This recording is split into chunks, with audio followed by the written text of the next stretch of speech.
Olá pessoal, tudo bem? Conforme combinado, estamos aqui novamente reunidas para dar andamento à nossa roda de conversa, ao nosso bate-papo. O tema escolhido para este mês é a prematuridade, porque no dia 17 de novembro é comemorado o Dia Mundial da Prematuridade. Então, para iniciar a nossa conversa, a gente vai definir um pouquinho o que é considerado um bebê prematuro. Bom, de senso comum, né, que a prematuridade é o nascimento antes da idade adequada. Na área da saúde, a gente considera esse corte, então, ali em 36 semanas. Então, um bebê que nasce até 36 semanas. E 6 sétimos, não completa 37 semanas, é considerado prematuro. Mas tem muita gente que me questiona, como assim 37, 40 semanas é uma idade adequada? Se a gente dividir, né, 40 por 4, que são 4 semanas em cada mês, dão 10 meses, mas a gestação tem 9, então como que a gente explica isso? E aí toda mãe sabe disso, que a primeira coisa que o médico questiona pra gente quando a gente está grávida é a data da última menstruação, e esse cálculo de idade gestacional, ele é feito em cima da data da última menstruação, que é a DUM, né, na conta. A gente sempre vê isso no ultrassom, quando a gente tem o nosso bebê DUM ali, tá a data certinha. É isso que às vezes a mãe não sabe o que é essa sigla, né? E é tão simples esse dado, e esse gap de um mês, ele é justamente desse período que ela provavelmente não estava grávida, porque na verdade não tem como a gente saber o dia exato da concepção, né? Então é um balanço aí. A gente separou umas perguntas, né, pra gente tentar responder, porque são dúvidas às vezes de alunos ou dúvidas de paciente em relação a esse tema, né? Então uma das perguntas é: o que faz um bebê nascer prematuramente? E aí, gente, o que faz um bebê nascer prematuramente? Os fatores de risco, se a gente for elencar, são inúmeros, né? Desde a idade da mãe, fatores nutricionais, fatores ambientais, estilo de vida, o ambiente, tudo interfere, né, para que essa criança venha a nascer antes do tempo.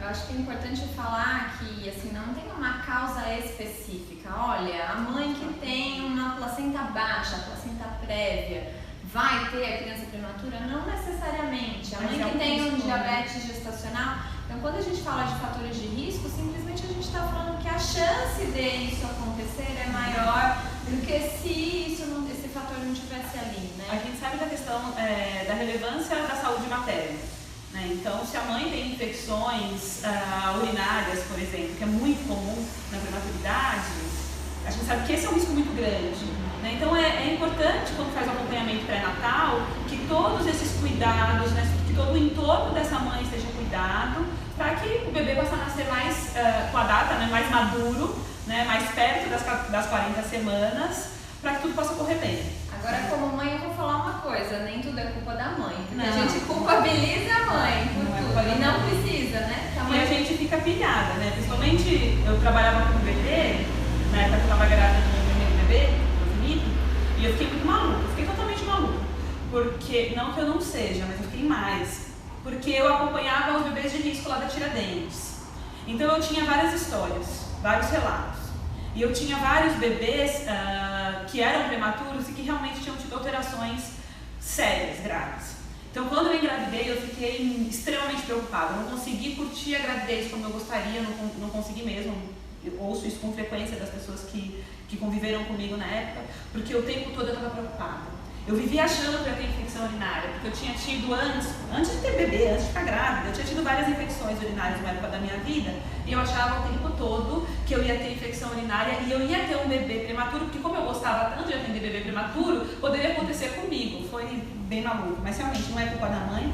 A causa muitas vezes é desconhecida da prematuridade, mas a gente sabe o quanto que a saúde materna é relevante para que o bebê possa nascer na idade adequada. Eu acho que nesse ponto vale a pena a gente ressaltar que um bom pré-natal minimiza muito essas chances, ou dá lá um tempo hábil para que haja tratamento e que essas condições se resolvam, né? E aí comentar os outros fatores, eu acho que além de infecção, a gente pode ter, né, a exposição a agentes externos como álcool, drogas e tudo isso,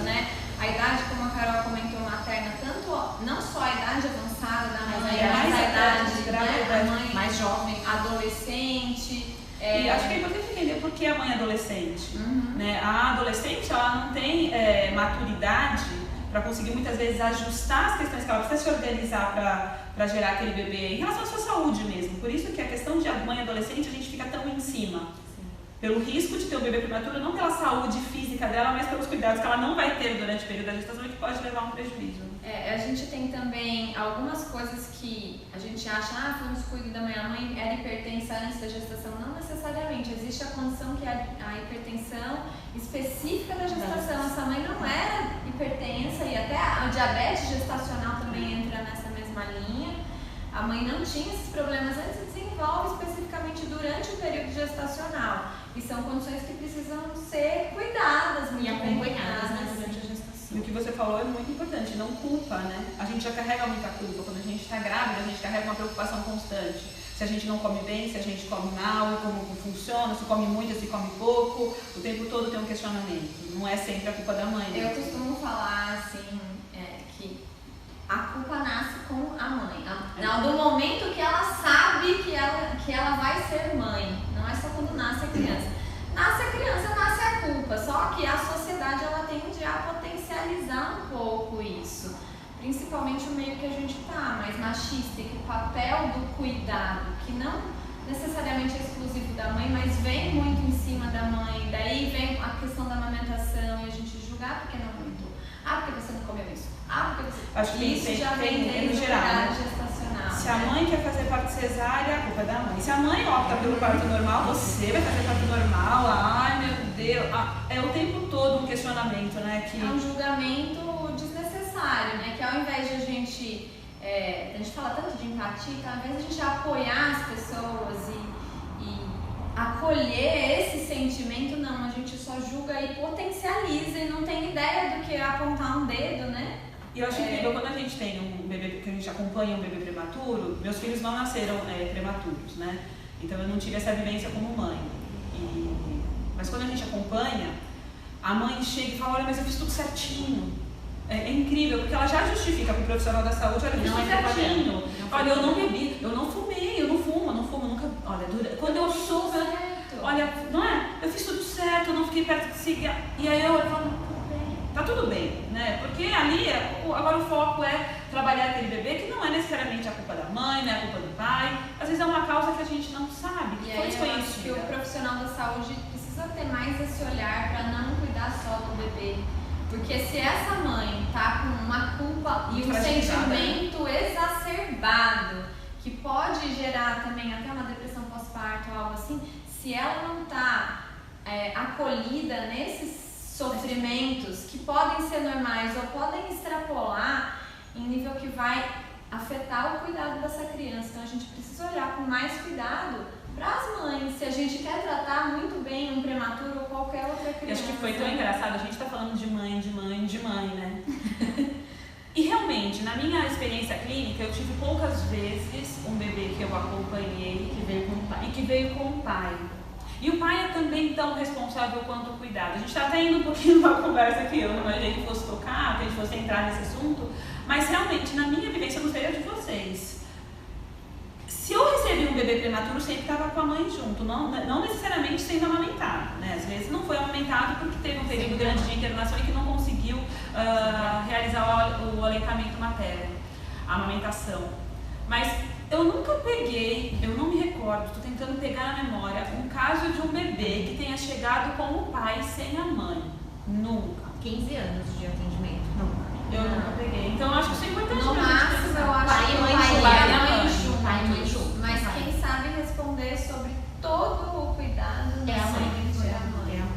Né? E isso acho que traz uma reflexão até no momento que a gente está com tanta conversa sobre o machismo tóxico, né? Masculinidade tóxica. E eu acho que isso não é só a questão de sobrecarregar a mãe na função de cuidado. Um dia eu acho que vale a pena a gente discutir cuidado aqui, mas também a gente priva o pai dessas experiências, dessa participação, por conta dessa masculinidade. Eu não posso me envolver, porque a função é dela de cuidar. Não, e às vezes ela que tem que saber a mãe não permite a entrada que o pai porque ela tome esse papel que a que gente entende que é papel nosso, que a gente sabe, só a gente sabe fazer. Ou porque a gente eu é uma vou falar conta absurda, né? Ah, porque se ele pegar mais... Nossa, será que eu não tô cuidando direito? Não, eu acho que é um medo. Às vezes a gente tem tanto isso incutido na nossa formação que é uma coisa assim, nossa, ele não vai saber cuidar. Não sabe, é. E ninguém vai saber cuidar como você cuida. E a gente tem dificuldade de aceitar como o outro cuida e entender que aquele é o Ele não vai limite cuidar dele. igual, mas pode cuidar tão bem quanto. Não é igual. É uma forma diferente, né, de cuidado. Mas a gente abraça. A gente abraça. Vamos trazer. E acho que a gente também, como prematuro. profissional, faz isso. Talvez se chegasse um pai pra mim hoje, vai falar assim, e a mãe?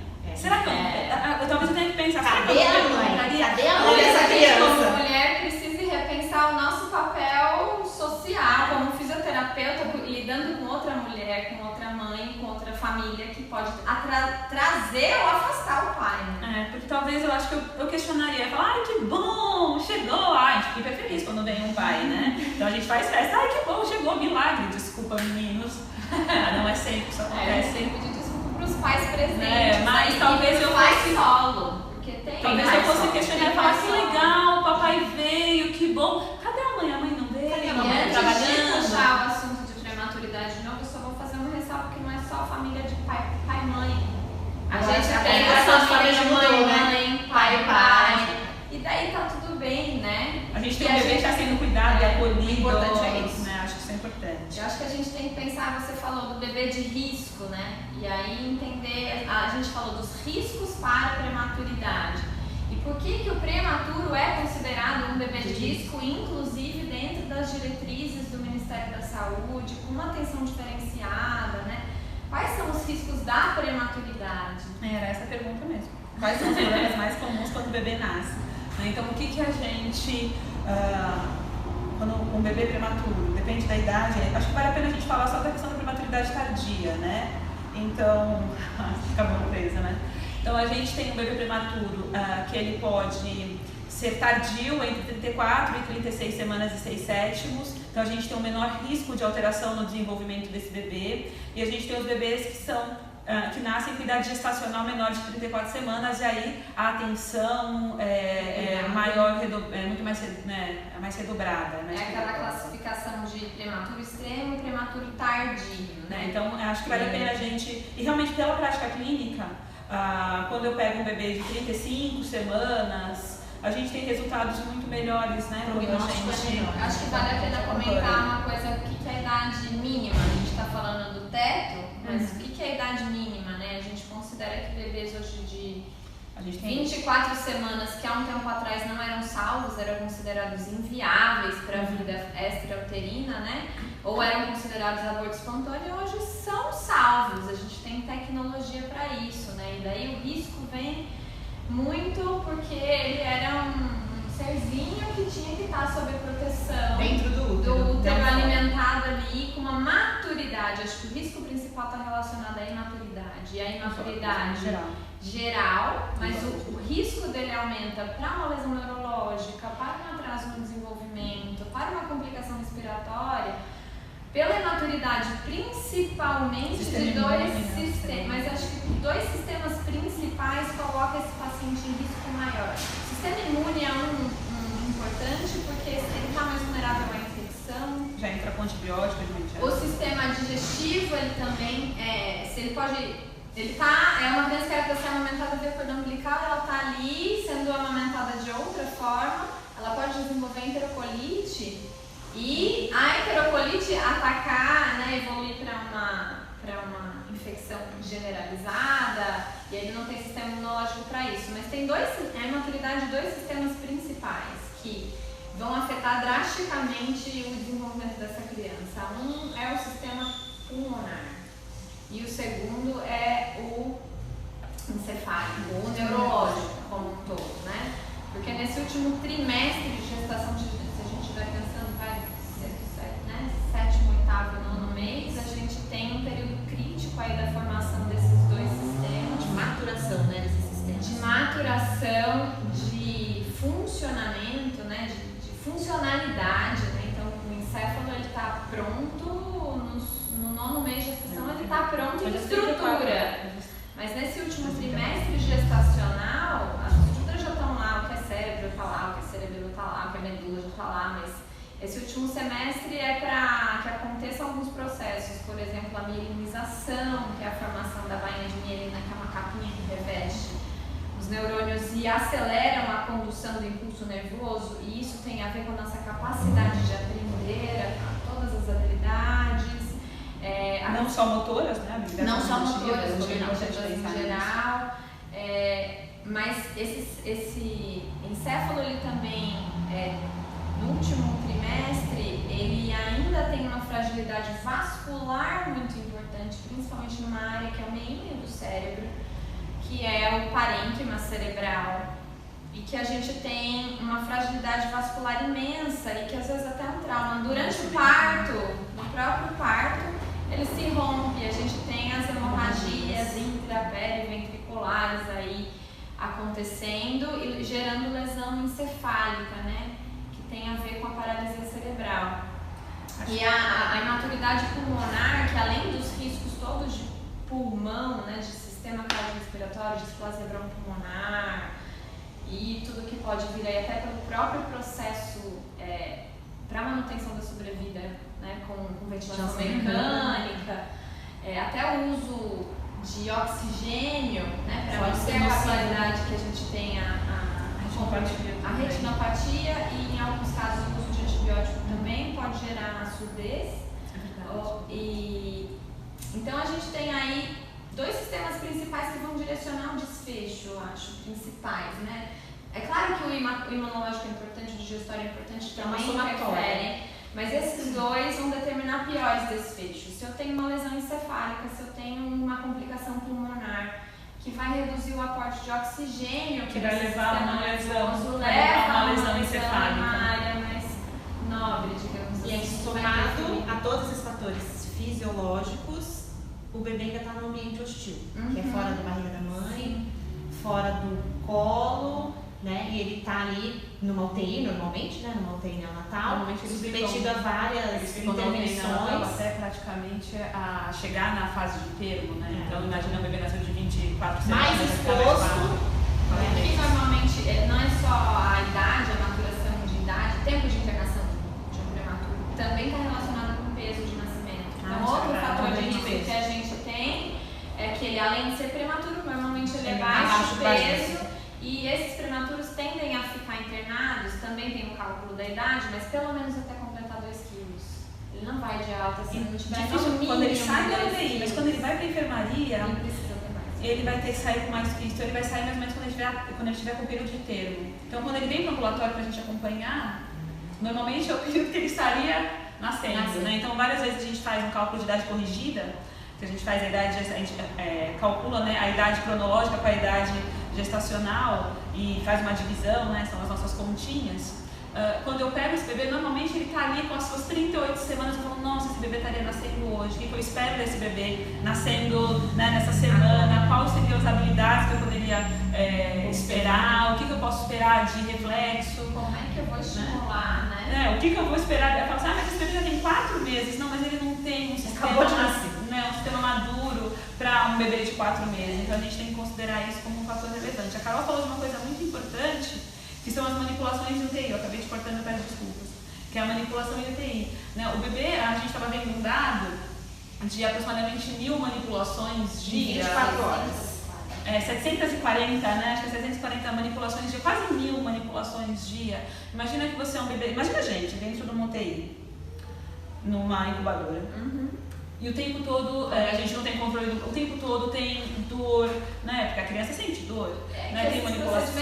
Desde coisas simples como trocar fralda, mudar de posição, higiene, tudo. Até processos mais invasivos, ou colocar medicação intravenosa, ou, né?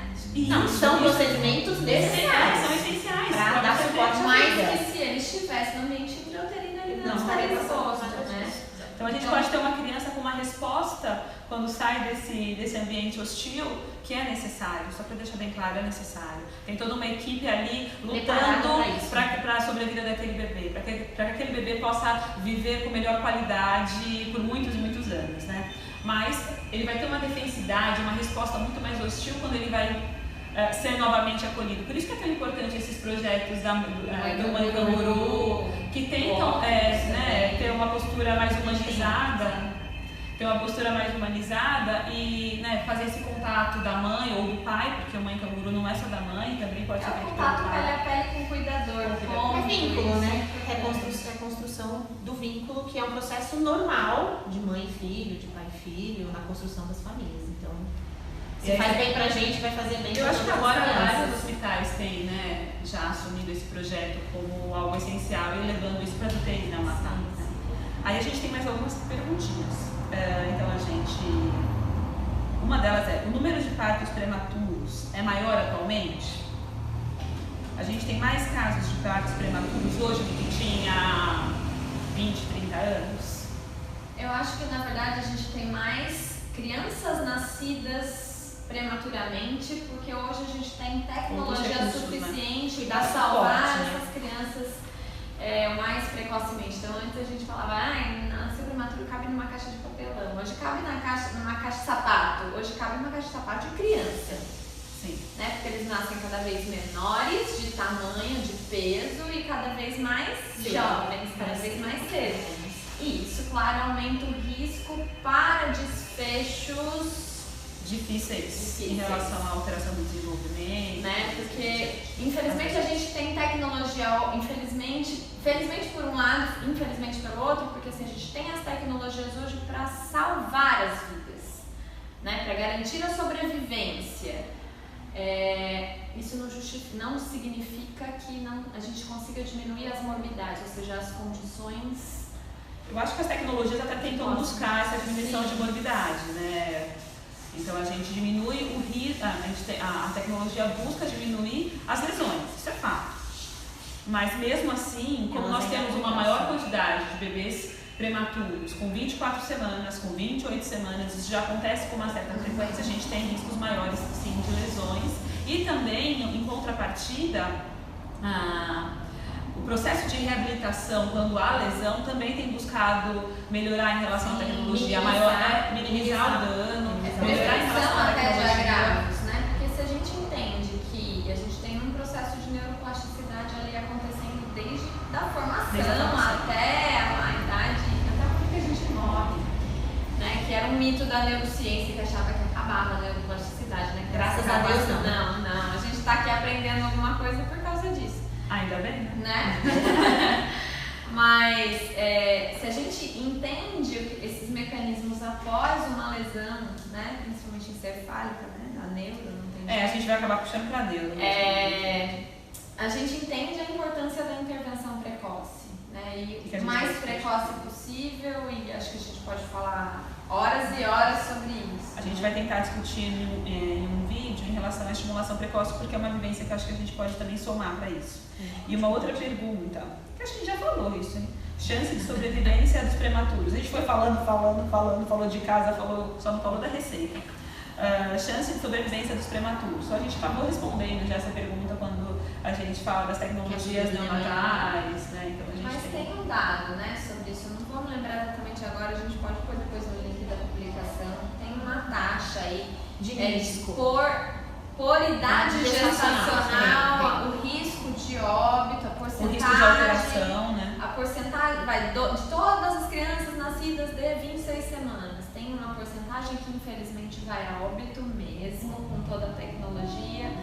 Tem uma porcentagem que tem um desfecho no seu desenvolvimento um pouco mais complicado, e a gente pode abordar isso depois também. Isso tem estimativas para cada semana, né? E isso vai aumentando, né? Por isso aquela coisa do prematuro extremo e o prematuro tardio.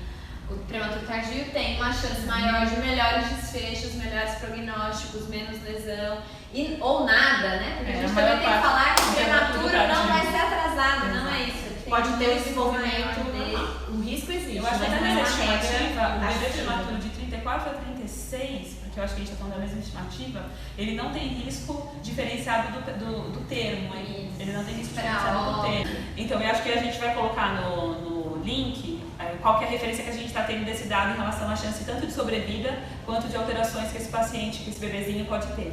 A gente passou do tempo, para variar, a gente não viu. O que a gente vai tentar falar nas próximas discussões? Carol aqui, ó, tá se remoendo, ela tem que correr para pegar 3 crianças. na escola. 3 crianças na escola. Mas a gente vai tentar discutir um pouquinho sobre as avaliações. Eu acho que isso são importantes para poder dar um direcionamento para quem trabalha com esses bebês. E depois a gente vai tentar fazer um outro vídeo falando sobre estimulação precoce, tá? Que é outro fator extremamente importante nesse desfecho aí dessas crianças. Então, beijinhos, a gente se vê no próximo vídeo. Espero que vocês gostem. Comentem. A gente adora comentário. Podem criticar. Beijo.